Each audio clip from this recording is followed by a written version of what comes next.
What if the man mopping your school's floors could solve a calculus problem faster than your top math teacher without a calculator? One joke changed everything and exposed a genius the world forgot. What happened next?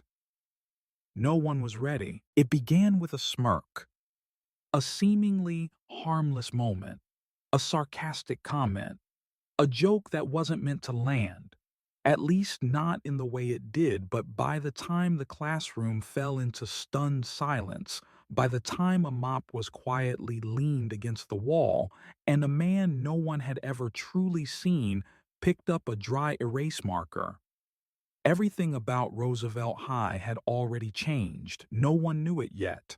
Not Mr. Callahan, who stood at the front of his classroom as he always did, dry erase marker spinning between his fingers like a magician preparing for a trick.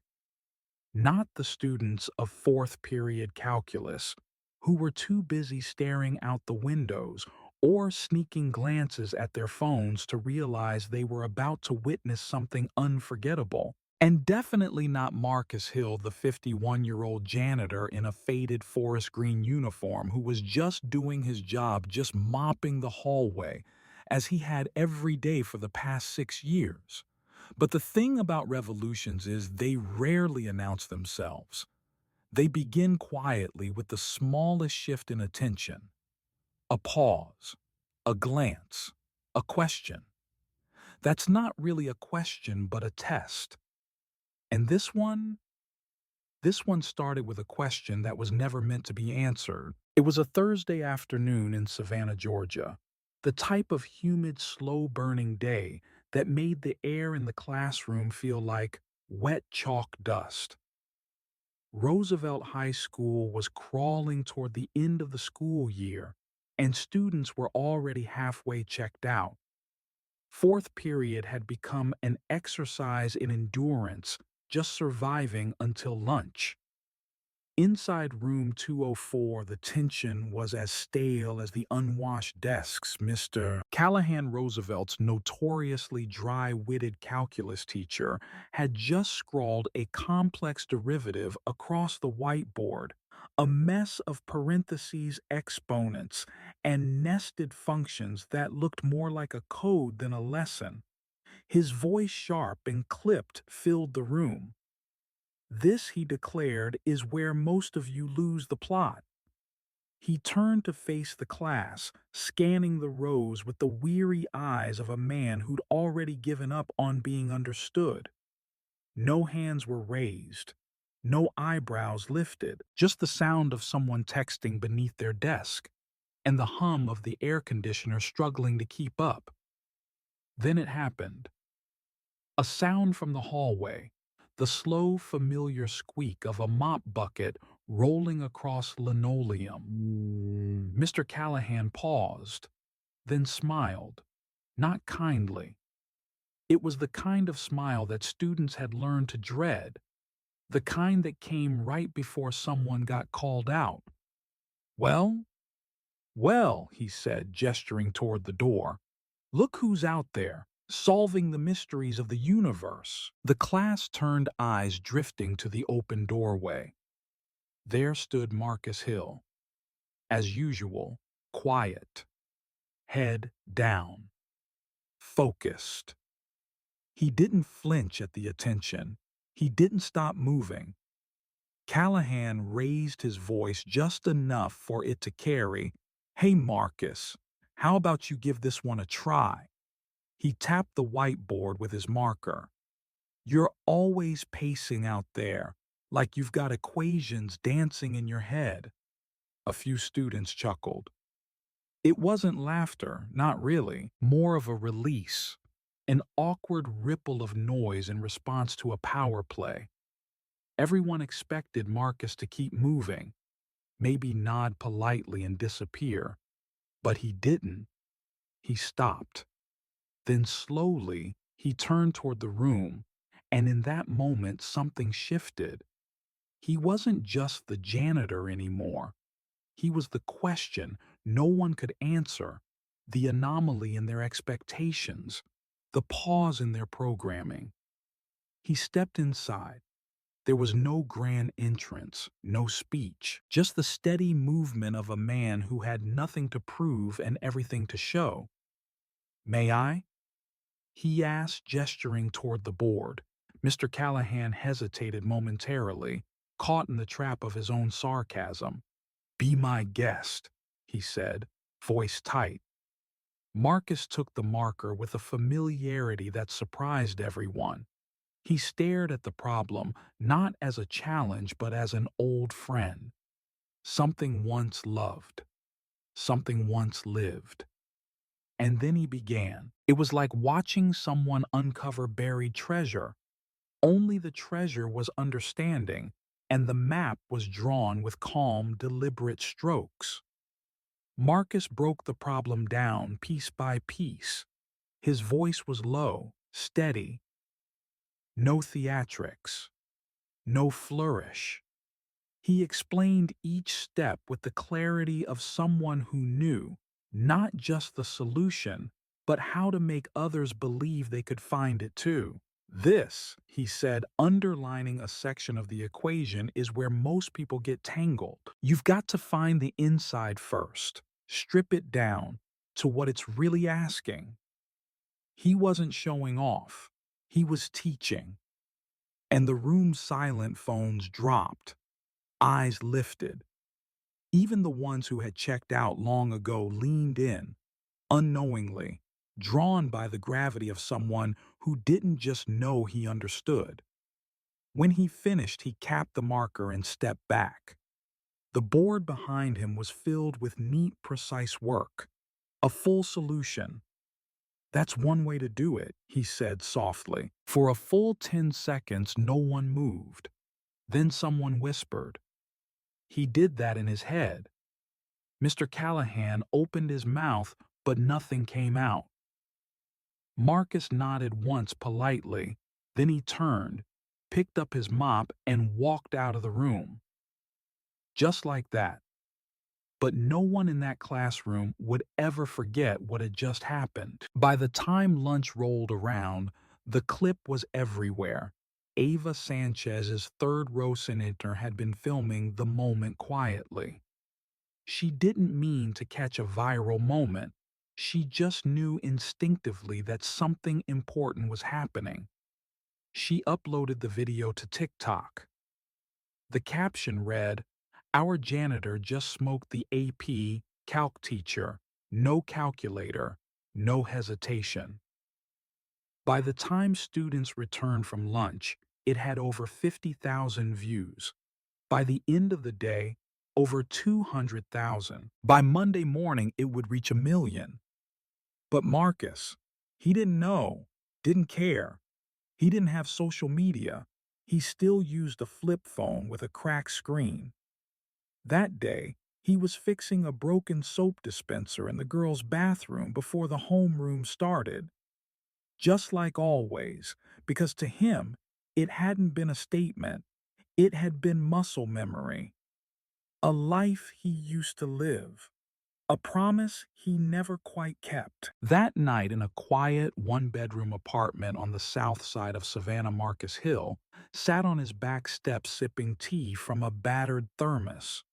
The air was warm. The streets were quiet. Above him, the sky burned orange, then violet. Inside, beneath his bed, was an old cardboard box. Inside that box, a Georgia Tech sweatshirt, a photo of him and his grandmother at orientation, and an unopened letter with the words "academic probation" on the front. He hadn't touched the box in years. Until now. Because something inside him, something long buried, was stirring again.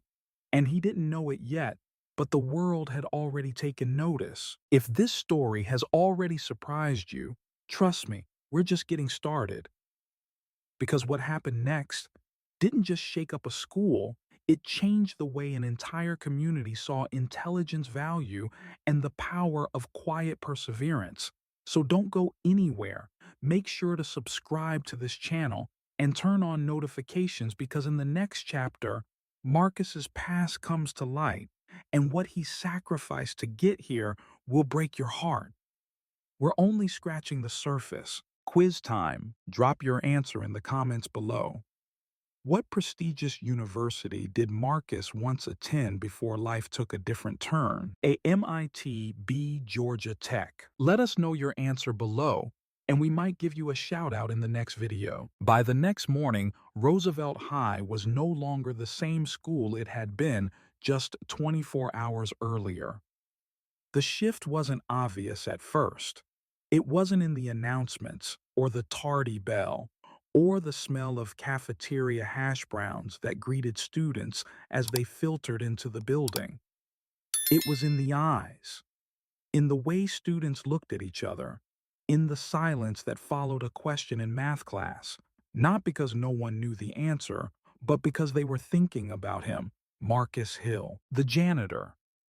The man who had walked into room 204 and without a calculator or a trace of arrogance dismantled a calculus problem that had stumped half the class and the teacher.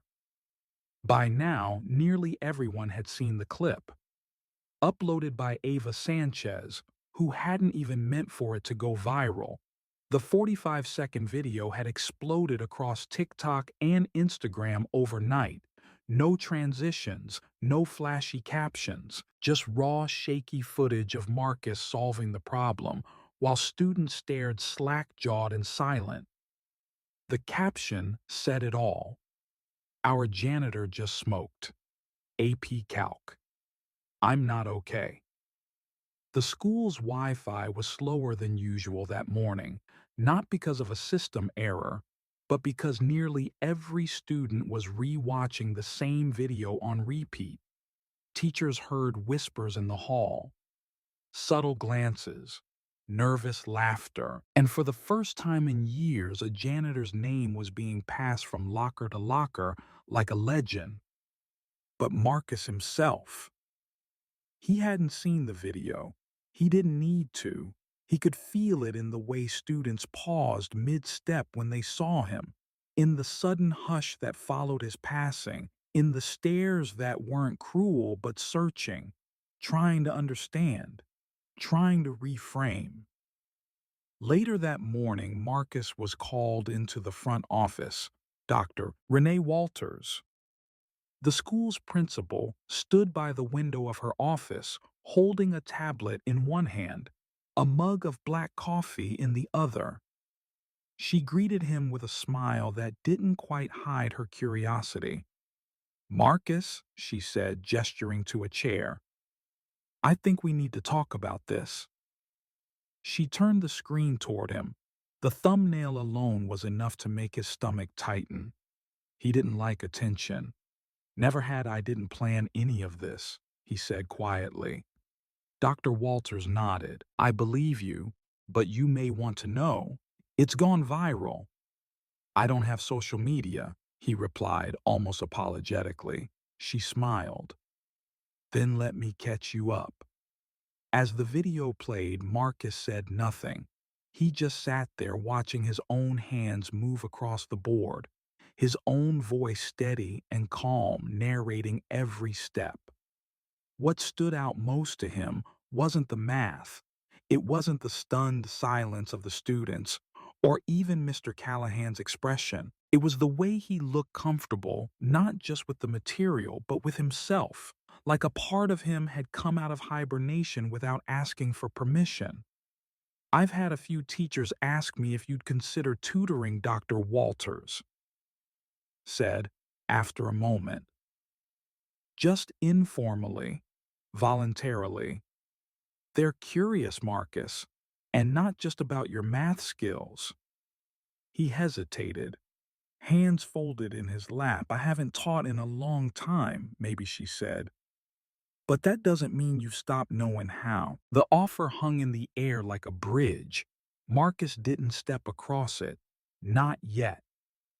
But something inside him, something dormant, shifted. That same afternoon, as he was wheeling his supply cart down the east hallway, a voice called out behind him, Mr. Hill. It was Trevor Blake, the quiet senior who sat in the back of Mr. Callahan's class, the same one who hadn't turned in his last two homework assignments. He was holding a crumpled sheet of notebook paper and looking more nervous than usual. "Do you think you could help me understand what you did yesterday?" Trevor asked. "Like, just show me how you saw it so fast." Marcus studied the boy's face. It wasn't just curiosity. It was hope, desperation, maybe a hunger for something he hadn't found in the classroom. "There's a little storage room near the boiler hall," Marcus said, nodding toward the end of the corridor. "Meet me there after school. Bring a pencil." Trevor showed up right on time, and that was how it began. They sat at an old folding table beside paint cans and extra mop heads. The room was stuffy and dim, lit by a single overhead bulb that flickered every few minutes. But Trevor didn't seem to notice. He asked questions. He scribbled notes. He nodded when things clicked. And when the hour was over, he said two words that Marcus hadn't heard from a student in years. "Thank you." The next day, Trevor brought someone with him. Jordan Lee, who had once loudly declared that he was allergic to maths, then came two more. And by the end of the week, 6 students were crammed into that tiny room, hunched over graph paper and listening to a janitor break down calculus using metaphors from plumbing and electrical wiring. They called it the Hill Sessions. Marcus didn't name it that Ava did after she showed up with a tripod and started filming again.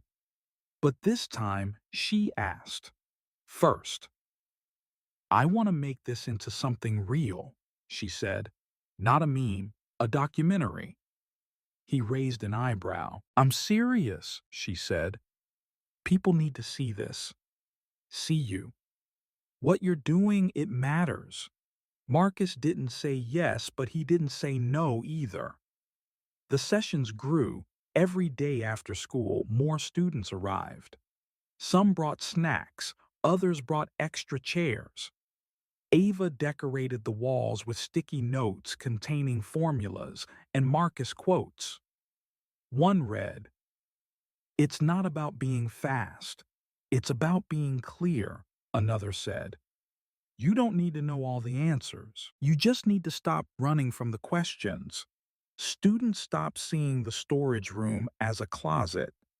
They started seeing it as a classroom, and slowly, Marcus began to see himself that way too. But not everyone celebrated. Rumors spread in the teacher's lounge. A few skeptical voices asked what Marcus's qualifications were. Someone whispered, "He's not certified." Another added, "It's not right, he's not faculty." But Dr. Walters held firm. "He's not replacing anyone," she said. "He's reminding us what education is supposed to feel like." Then one day, Marcus found something unusual in his locker. A small cardboard box. Inside it, a tarnished bronze medal from a regional science fair, the same medal he'd won at 17, the same one he'd lost during a move after his grandmother passed. There was no note, just the medal. He stared at it for a long time. That night after dinner, he pulled out an old photo from under his bed, him at orientation day at Georgia Tech, standing beside his grandmother. He hadn't looked at it in years. He didn't realize until then that he'd been avoiding it, because that version of himself, the scholar, the dreamer, the boy with a plan, had felt like someone he'd buried. But now, maybe that version had been waiting all along, waiting for him to come back. Not to the past, but to himself. Marcus didn't want applause. He didn't want recognition. What he wanted, what he needed, was something he hadn't even known. He'd lost a sense of belonging, of being useful in a way that mattered. Not just cleaning the school's floors, but helping its students rise above them And for the first time in years, he wasn't hiding. He wasn't shrinking. He wasn't surviving. He was showing up. And Roosevelt High had started to notice, because whispers, when spoken by enough people, eventually become something louder. They become change. They become movement.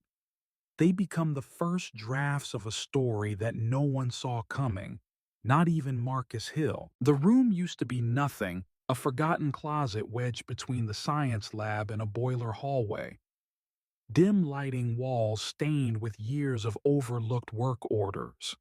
The smell of old paint and lemon-scented disinfectant hung in the air like something permanent. For most people, it was a place to stash mops, buckets, replacement light bulbs, and unopened cartons of printer paper. But for Marcus Hill, it became something else. A classroom, not by plan, not by permission, but by need. Need has a way of transforming spaces. A corner becomes a refuge. A closet becomes a sanctuary. And when belief finally finds its voice, even a custodian can become a teacher. By the third week after the video, the small room no longer held silence and cleaning supplies. It held students, more of them every day. It held notebooks, problem sets, bent pencils, quiet, laughter, furrowed brows, and the quiet rhythm of young minds trying desperately to believe they were capable of more. Marcus didn't call it anything. He never liked labels, but the kids started calling it the custodian classroom. The name stuck. The school hadn't seen anything like it before. There were no bells that rang to mark the start of these sessions, no formal sign-up sheets, no mandatory attendance. Yet by 3:15, every afternoon the door would creak open and students would spill inside, some of them for help, others just to listen. Trevor Blake was always first. He had started showing up before Marcus even arrived some days, waiting outside with a crumpled problem set clutched in his hand, pacing like someone guarding a secret. It wasn't just about the math anymore. It was something more sacred, more urgent. It was about having someone who listened, really listened. Trevor had never been the kind of kid who asked questions in class. But here in the soft glow of a desk lamp Ava had brought from home, he asked them with a kind of bravery that surprised even him. And Marcus never once made him feel small for asking. When Jordan Lee started coming, everything shifted again. Jordan was the class skeptic, the one who used to joke that math was a cruel form of punishment. But he returned day after day, not because he had suddenly fallen in love with the subject, but because Marcus made the struggle feel like it mattered. You ever notice Marcus said one day, sketching out an equation beside a box of cleaning gloves, how math doesn't really care how fast you are. It just waits for you. It's patient. And sometimes, that's all we need, someone or something that waits for us. That was the kind of thing Marcus would say when he taught quiet truths slipped in between numbers and functions. His lessons didn't come from a textbook. They came from the places life had broken and remade him. And the students felt it. Ava Sanchez, always observing through the lens of her camera, began filming not for attention, but for documentation. One day, she told Marcus they'll want to know how this all started, and I want them to see it with their own eyes. The footage wasn't flashy. It was intimate. Moments of connection captured in flickers, the way Marcus's hand hovered just above the paper before he solved a step, the way he nodded slowly when a student finally understood something they had feared. It was teaching as presence, as patience, as quiet rebellion. Because this room wasn't supposed to exist, not in the way it did, not with the impact it carried. Yet it grew. Students started bringing in secondhand textbooks, donating half-used notebooks. Ava printed out quotes from the sessions and taped them to the wall. One read, "Knowledge doesn't ask for credentials, it asks for care." Another, "We're not here to be perfect, we're here to figure things out." Someone drew Marcus as a cartoon on the whiteboard, complete with mop in one hand and a marker in the other above the caption, "Professor Hill, unofficial." It made Marcus laugh, not in a loud way, but in that soft, shoulder-shaking way that meant something had reached him. But outside that room, not everyone was laughing. By week 4, the murmurs had grown louder in the teacher's lounge where compliments often masked discomfort. A few staff members began to question the legitimacy of what was happening. "He's not a certified instructor," someone whispered over lukewarm coffee. "What happens if he gives them the wrong information? Does he have background clearance for one-on-one tutoring? He's not even on the academic payroll." No one said these things in front of Marcus. They said them in corners behind closed doors, in staff emails that never made it to his inbox. But he felt it. He always did, that week. Someone left a typed letter on his supply cart, no name, no return address. It read, "Stay in your lane. Don't forget what you were hired to do." Marcus folded it once, then again. He tucked it inside his pocket. Then he walked into the custodial closet, grabbed his gloves, and continued with his work. He said nothing to the students. Not then. Instead, he showed up that afternoon for the Hill sessions, like he always did, binder under one arm, quiet smile at the ready, as though nothing had changed. Because to the kids, nothing had. And maybe that was the point, because they had changed.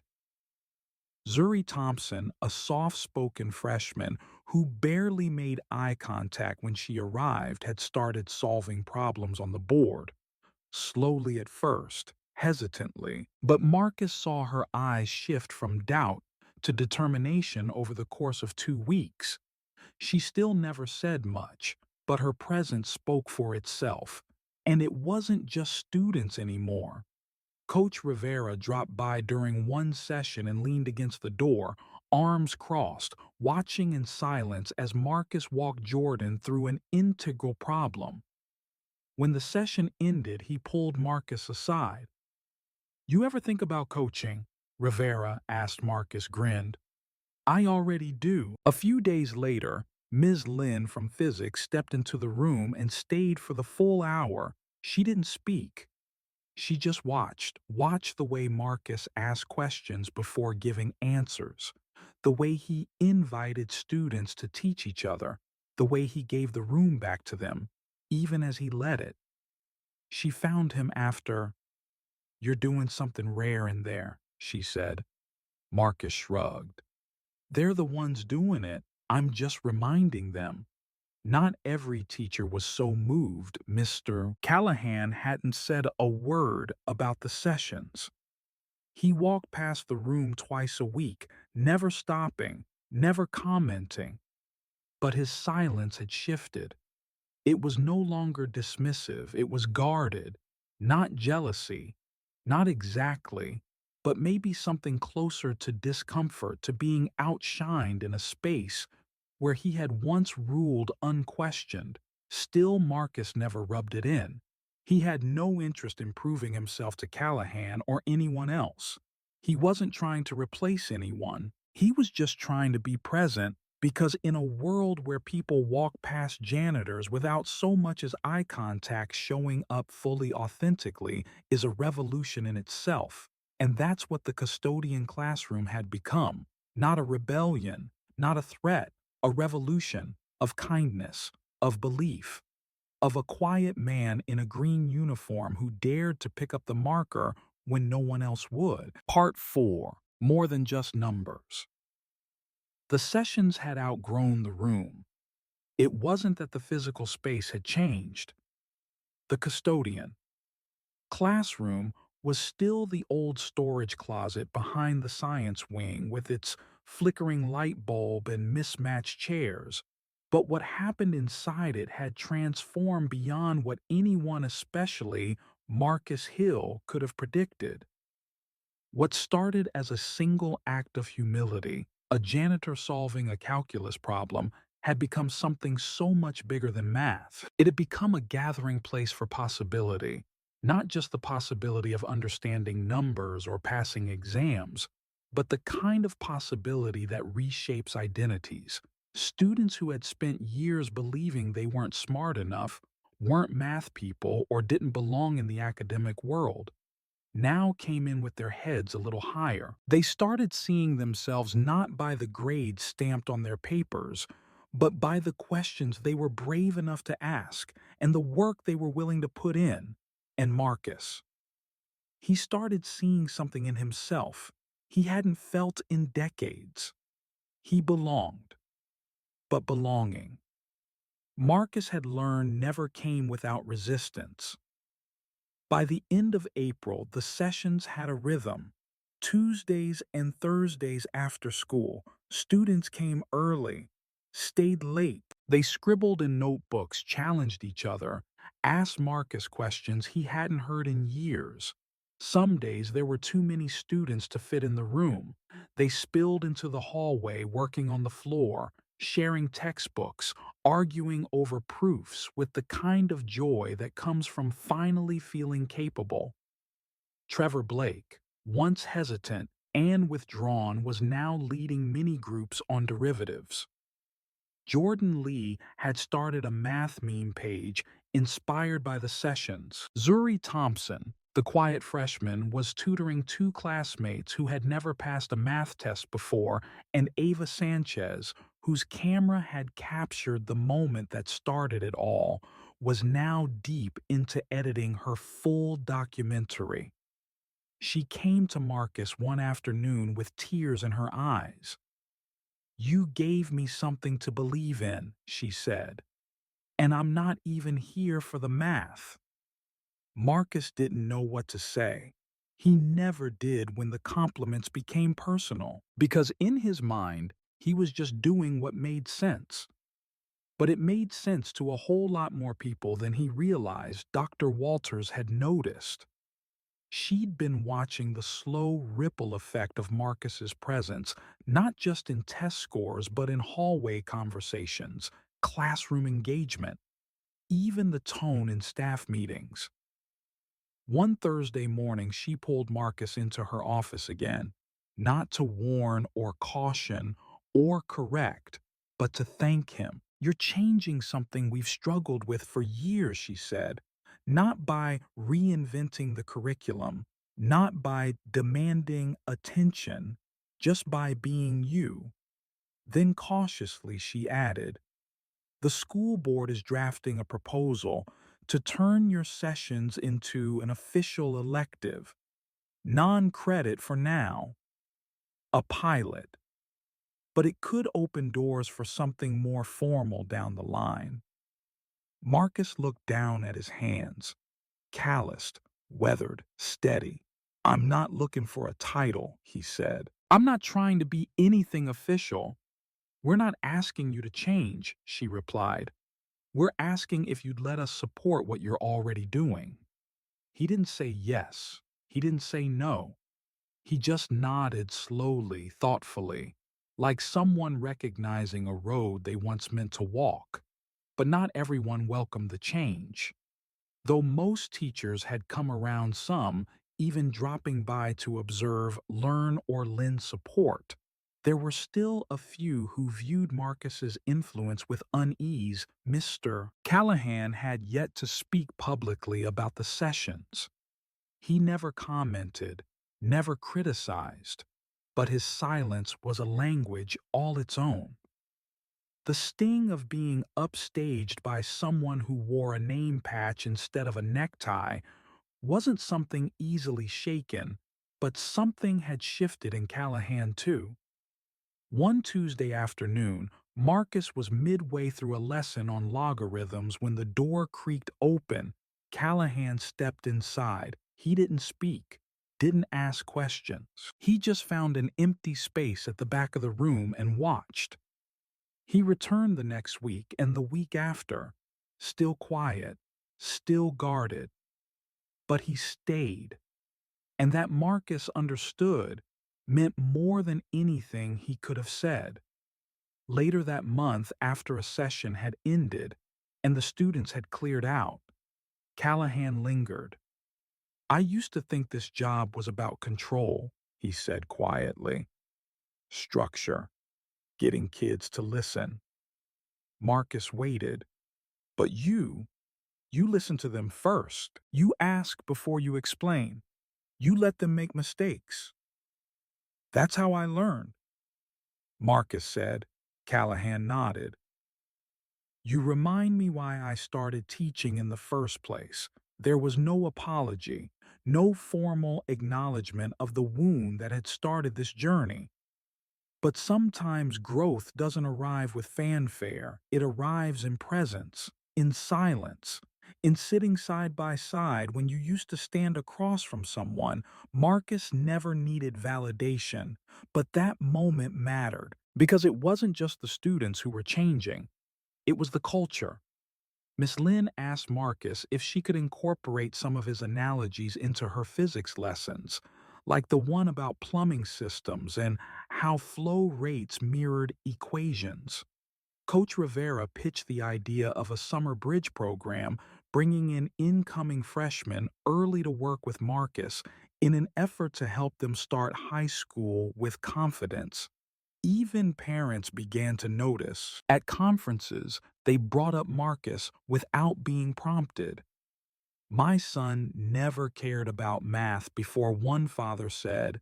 "Now he's showing his little brother how to solve problems using scrap paper at the kitchen table." "He's always been smart," a mother added. "But now he believes it. But with visibility comes scrutiny." One morning, an anonymous complaint landed in the district office. The letter questioned Marcus's credentials, asked whether it was appropriate for a custodian to be working with students in an instructional capacity, wondered if background checks had been updated, if standards were being ignored. Dr. Walters handled it swiftly, with clarity and calm. "Marcus Hill is a district employee in good standing," she wrote in response. "His volunteer efforts are supervised, transparent, and deeply aligned with the school's mission of student growth. There is no violation, only transformation." She never showed Marcus the letter, but he felt it, not in words but in energy, in the longer stares, in the side conversations. In the new caution from a few teachers who had once been curious, still he didn't waver. He showed up every Tuesday, every Thursday, with his binder, his quiet voice, his way of looking at students like they were exactly where they needed to be. Because what Marcus had built wasn't just about knowledge, it was about permission. Permission to be smart in a way that didn't fit the mold, to struggle out loud, to ask questions without fear, to teach from the heart even when your name tag said custodian. One afternoon, Ava approached him at the vending machine. "Did you ever want to be a teacher?" she asked Marcus. "Thought for a long time I wanted to build things," he said finally. "Machines, engines, systems, teaching came later. Life just had a different timeline." "Well," she said, handing him a brand new mechanical pencil, "I think you're doing both now." He looked at the pencil. He looked at her, and for the first time in a long time, Marcus Hill felt what so many of his students had told him they'd begun to feel. Seen, not for what he had done, but for who he had always been. The final bell of the school year rang like a slow exhale. It echoed through the hallways of Roosevelt High, bounced off faded lockers and sunlit floors, and dissolved into the soft buzz of a school on the edge of summer. But in the east corridor, where the linoleum floor bore the quiet shine of Marcus Hill's careful work, and where a supply closet had been transformed into something sacred, the air carried something else. It carried purpose. On that last Thursday in May, Marcus arrived as he always did, binder in hand, a single pen tucked behind his ear, and a smile that barely curved but always reached the eyes. The students were already waiting, not just Trevor Jordan and Zuri, but a crowd of others, some familiar, others new. The hallway buzzed with last-minute questions and scribbled problem sets. A girl named Destiny, who'd once failed algebra and twice was reviewing formulas with a freshman. Two boys from the basketball team leaned against the wall, playfully arguing about coefficients. Marcus stepped into the room and took his place not at the front, because there was no front. That was never how it worked. He sat beside them, between them, among them, because what had grown here wasn't a classroom in the traditional sense. It was something softer, deeper. It was a belief system built not on authority but on trust.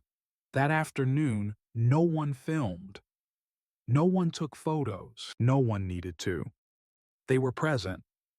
Fully Zuri solved a multi-step problem on the board with quiet confidence.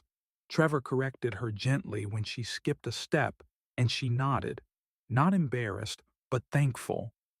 Marcus watched them work, not because he was evaluating them, but because he was watching them fly, and for the first time, he allowed himself to feel what he had never fully permitted: pride, not the loud, self-congratulatory kind, but the kind that fills the chest like breath, the kind that lives in the space between having nothing and giving everything. That night, the school hosted its annual student showcase in the gymnasium. Parents wandered between trifold presentation boards and science displays. The choir performed under a string of fairy lights. The art students painted faces near the back bleachers. But it was the booth in the far left corner that drew the most attention. Ava had called it Mr. Hill's table. There were no equations displayed, no charts or graphs, just letters, dozens of them. Handwritten reflections from students across all grade levels. Some were just a few words. You made math make sense. You didn't laugh when I was lost. Thank you for seeing me. Others were paragraphs full of stories about failing grades, turned around, confidence, rediscovered, fears, slowly unraveling because someone had taken the time to sit down, listen, and believe. Marcus stood beside the table out of place in the best way. No tie, no formal name tag, just the same faded green uniform with his name stitched above his heart. People stopped. Some shook his hand. Some hugged him. A few parents cried. He said very little, but he smiled. Often. Trevor stopped by with his mother. He handed Marcus a copy of his acceptance letter to Georgia State's STEM Scholars Program.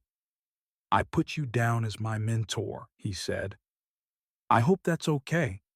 Marcus nodded once. More than okay. Later, Zuri returned with her younger brother in tow. He's starting here next year, she said. I already told him to find you. Marcus bent down slightly and shook the boy's hand. I'll be here, he said. And he meant it. Not because of obligation, not even because of recognition, but because he had found something here. Or maybe someone. A version of himself he'd once lost. That night, when the gym emptied and the lights dimmed, Marcus walked home slower than usual. Savannah's streets were warm, the sky soft with the kind of dusk that made everything feel suspended in time. When he got back to his apartment, He did something he hadn't done in over a decade. He pulled the cardboard box from under his bed.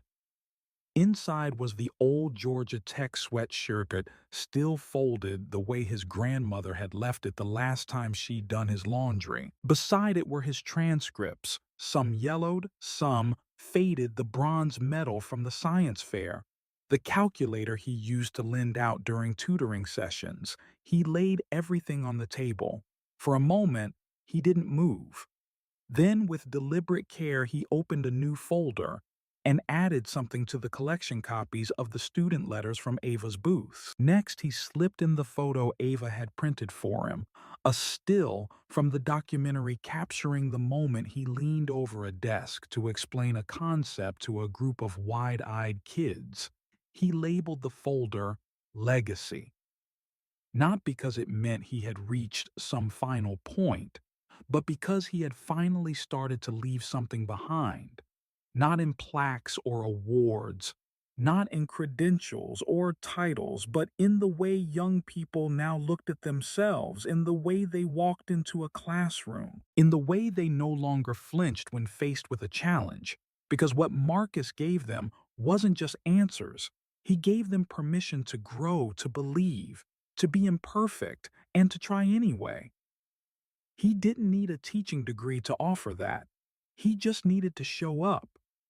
The Monday after school let out, Marcus returned to Roosevelt to begin summer maintenance, his usual shift. Same keys, same checklist. But as he turned the corner near the east hallway, he stopped. The storage room door had a new sign. It wasn't printed. It was hand-painted. It read, "The Hill Room, where problems get solved." Together below it was a list of names, students, teachers, staff, each written in different handwriting, each one a person. Marcus had touched, taught, reminded. He stood there for a long time, then he opened the door, stepped inside, and began preparing the room for another season of learning. Because the legacy of Marcus Hill wasn't one of flash or fame. It was built slowly, patiently, in the quiet corners most people overlook, and that's where greatness often begins. Summer had settled over Savannah like a warm hush. The streets around Roosevelt High were quieter, absent of locker slams and late bell sprints, but inside the old building there was still movement, steady, deliberate, meaningful. Marcus Hill was working the early shift again. Mornings were his favorite. The school was still half asleep, and he could move through the halls with only the buzz of the vending machine and the creak of his cart for company. It gave him time to think, to breathe, to notice things others didn't. A cracked tile near the science wing, a bulb flickering by the auditorium, a math formula scribbled on a locker in blue dry erase marker. He left it there. Not because it was neat, but because it was correct. That summer, Roosevelt High was testing something new.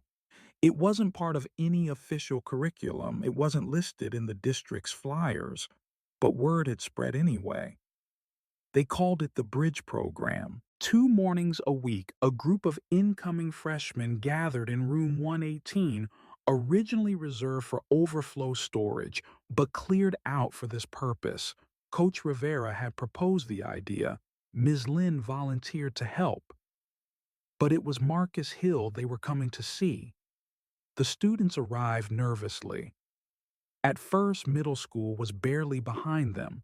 They didn't know the building yet, the culture, the language of lockers and schedules. But by the end of the first week, they were laughing, asking questions, working together. Zuri Thompson even came back to help lead one of the groups. She didn't stand at the front.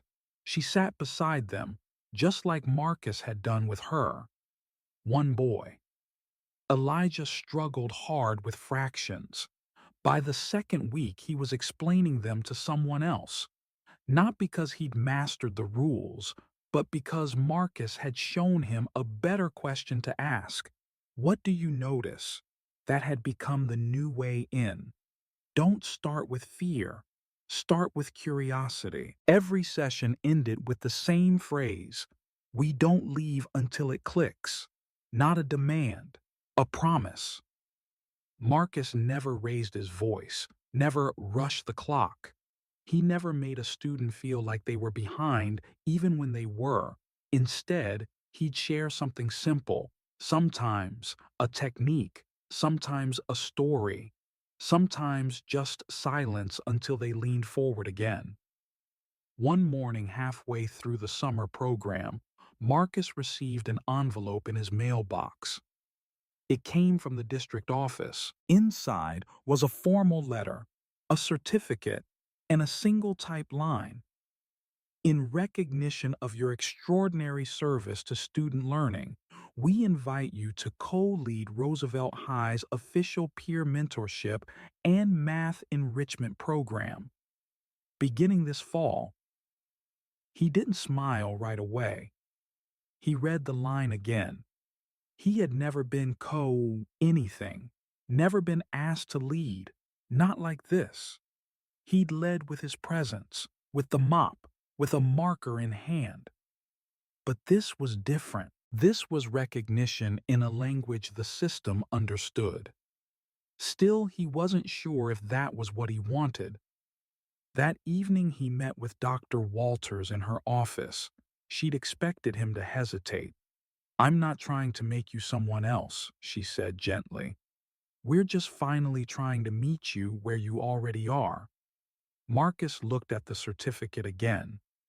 "I'm not against it," he said, "but I need to keep the sessions the way they started. No pressure, no performance, just the work." "Then that's how we'll do it," she said. "You set the tone." And for the first time in years, Marcus felt the ground move beneath his feet, not as an earthquake, but as an invitation. Later that week, Ava Sanchez returned to campus with a USB drive and a pair of headphones slung around her neck. She had finished the documentary. She titled it Chalk and Quiet. "I want to do a screening in the auditorium," she said. "Not just for Roosevelt. I want the city to see this, maybe even the state. You change more than just this school, Mr. Hill." He shook his head. "I didn't change them," he said. "They were already changing. I just gave them a place to notice it." But he agreed. The screening happened the last Friday of summer. The auditorium was full. Parents, teachers, community members, students past and present. The film played without narration, only music, only moments. A quiet revolution told through the eyes of the ones who lived it. In the final scene, Marcus sat in the storage room. No words, just light falling through the window as he helped Zuri solve a problem. She nodded, grinned, and gave him a fist bump. When the screen faded to black, no one clapped right away. They sat in stillness. Then the applause came, not loud, but long. Callahan was there too. He didn't sit in the front. He didn't speak during the Q&A. But afterward, he walked up to Marcus and extended a hand. "You built something I didn't know how to," he said. "We all build different things," Marcus replied. "Some of them just take longer to see." Callahan paused, nodded once, and left. After the crowd cleared, Marcus walked the empty hallway back to the room where it all started. The light was dim, the door half open. He stepped inside, ran his fingers along the edge of the whiteboard, and sat down. He didn't need a title. He didn't need to be the star of the film. He had a seat, a voice, a story. And he had students who would come back again and again, not because he was famous, but because he had made them feel possible. That fall, the hill. Sessions officially returned now with support materials and a waiting list. But nothing else had changed. Marcus still carried his binder, still use metaphors from plumbing and wiring, still listen more than he spoke. And across the district, other schools began asking questions. Could they start something similar? Could Marcus visit? Could his model be replicated? He never rushed to say yes. He didn't want the heart of the work to be lost in translation. But he started writing down his approach notes, diagrams, methods, stories, capturing it all in a leather-bound notebook that Ava gifted him after the screening. He titled the first page, "What I've Learned from Listening." By winter, other custodians in the district had begun holding informal sessions of their own reading, with students helping with assignments, sharing stories from their lives. Not all were math wizards, but all had something to give. And Marcus, he encouraged each of them. Start small, he said. Start where you are. One evening, walking past the main entrance after another long day, Marcus saw a new plaque had been placed outside the east hallway. It read, "In honor of those who teach not from position but from presence, dedicated to Mr. Marcus Hill and all those who choose to show up." He didn't stop walking. He didn't take a photo. He simply nodded gently and continued down the hallway toward the room that was never meant to be a classroom, but became something far more enduring. Because in the end, Marcus Hill's legacy wasn't in the equations he solved. It was in the way people began to see themselves after meeting him. Not as broken, not as behind, but as becoming. And sometimes, that's all any of us need. Marcus Hill didn't come to Roosevelt High to be remembered. He didn't walk through those doors with a resume, a speech, or a plan to change anyone's life. He came with a mop, a key ring, and a pair of calloused hands that had spent more time turning wrenches and scrubbing floors than holding chalk or grading papers. He came because life had closed a door once, or rather a series of doors, one after another. He had been accepted into Georgia Tech on a full scholarship. He was a prodigy in his small Georgia hometown, known for taking apart lawnmower engines by the time he was 10 and solving advanced math puzzles before most of his classmates could divide fractions.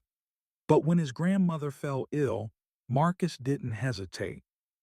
He came home, left school, took on the role of provider, guardian, and protector for his younger brother, and in doing so, he let go of the version of himself that everyone else had believed in.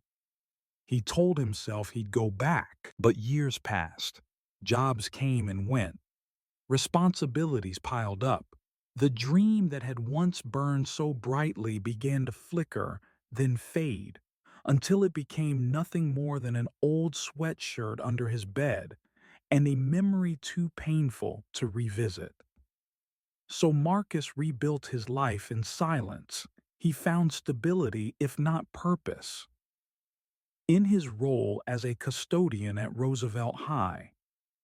He showed up early, stayed late. He repaired what was broken, swept what others ignored, and made sure that everything down to the last hallway light was in working order.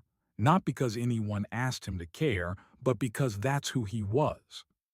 For 6 years, he passed hundreds of students in the halls, cleaned up their messes, smiled politely when they spoke, and remained a shadow in a world he once belonged to. Until one day, the wrong man asked the wrong question at the exact right time. It was supposed to be a joke, just another moment of sarcastic banter from a teacher trying to entertain his students. Mr. Callahan, sharp-tongued and proud, never imagined that when he invited the janitor into his classroom and pointed to a calculus problem, Marcus Hill would walk up to the board and solve it. Without a calculator, without hesitation, without ego. He didn't raise his voice. He didn't explain to impress. He simply worked through the math like someone revisiting an old friend. And when he finished, he capped the marker, nodded once, and walked out. The room didn't erupt. It fell silent. That silence would ripple across a school, a city, and eventually a country. Because what Marcus did that day wasn't just solve a problem. He revealed a truth that no one had expected to face. Brilliance doesn't always come wrapped in authority. Sometimes it comes in overalls and quiet footsteps. Sometimes it comes with a mop in one hand and a marker in the other. That moment became a catalyst. Students who once struggled with math began showing up after class asking Marcus for help. He never turned them away. He sat beside them in a forgotten storage room that would later be dubbed the custodian classroom, guiding them not just through equations, but through the fear they carried. Fear of being wrong, fear of not being enough, fear of trying and failing. But Marcus never gave them answers. He gave them space, patience, belief. He asked questions that helped them discover the truth for themselves. And one by one, the students transformed. Trevor Blake found his confidence. Jordan Lee shed his sarcasm. Zuri Thompson, once too timid to speak, became a mentor to her peers. Ava Sanchez, a creative soul with a camera, always in hand, documented it all, not to sensationalize Marcus but to honor him. Her film, Chalk and Quiet, told the story that no district report ever could. And Marcus, he changed too. He began to speak more, to reflect, to accept that the knowledge he buried beneath years of labor still had life, that it was worth sharing, not just because it was useful, but because it was his something no one could take from him again. When the school board offered to formalize his sessions into an elective, he hesitated, not because he didn't feel worthy, but because he didn't want to lose what made them work: the freedom, the safety, the authenticity. He didn't need to be Mr. Hill certified educator. He already was a teacher in the truest sense of the word, and he understood something. Most schools forget. People don't learn best from someone who tells them what to think. They learn from someone who reminds them they can. Marcus reminded an entire community. He reminded Mr. Callahan why he started teaching. He reminded Dr. Walters what leadership with integrity looks like. He reminded the students that intelligence isn't about speed or titles or GPA, but about curiosity and resilience and courage. His legacy wasn't loud. It didn't hang on a banner or get carved into marble. It lived in conversations between classes, in letters slipped into his locker, in students waiting quietly outside the storage room with pencils and paper, just hoping to be seen. It lived in his choice to stay late to show up to listen, and in doing so, Marcus Hill taught all of us something profound: that the most powerful revolutions don't always start with protests or speeches or hashtags. Sometimes they start with a man solving a problem no one thought he could, and not for glory, but because it needed to be solved, because someone in the room had to believe it was possible, because someone needed to show that brilliance is not bound by profession, age, income, or expectations. It lives in quiet corners, waiting for permission, waiting for a moment, waiting for someone like Marcus Hill to let it speak. So what do we learn from his story? We learn that greatness often goes unnoticed, not because it's small, but because we've been trained to look for it in the wrong places. We learn that everyone carries a story, that every person we pass by might be carrying a dream deferred, a skill forgotten, a gift unrecognized. Not because they failed, but because life required something different of them. We learn that your worth is not tied to your title, that your voice matters even if it's soft, that showing up every day with integrity and patience can move mountains you'll never see fall. And most of all, we learn that no act of care is ever wasted. No single moment of belief given to another or to yourself is ever in vain. How do we carry this forward into our lives today? We slow down. We listen more. We stop assuming we know someone's value based on what they wear or how they speak or what their job title says.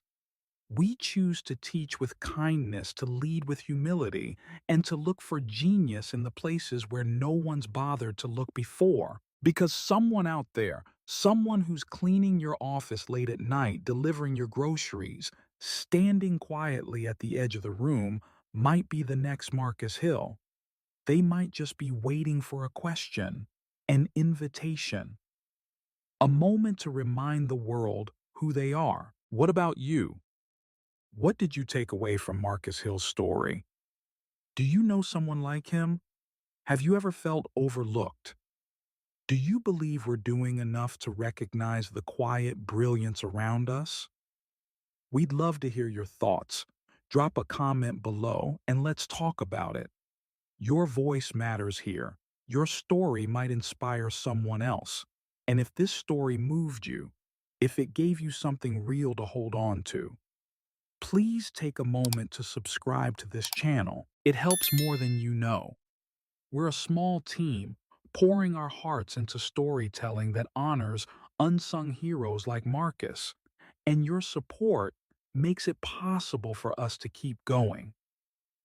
If you'd like to help us continue making stories like this, consider donating. Even a small contribution helps us invest in better production research and reach. The beginning is always the hardest, and your generosity gives us fuel to keep creating content that uplifts, empowers, and changes the way we see the world. Thank you for being here. And remember, the quietest minds often carry the loudest truths. Sometimes, all it takes is one story to change how we listen.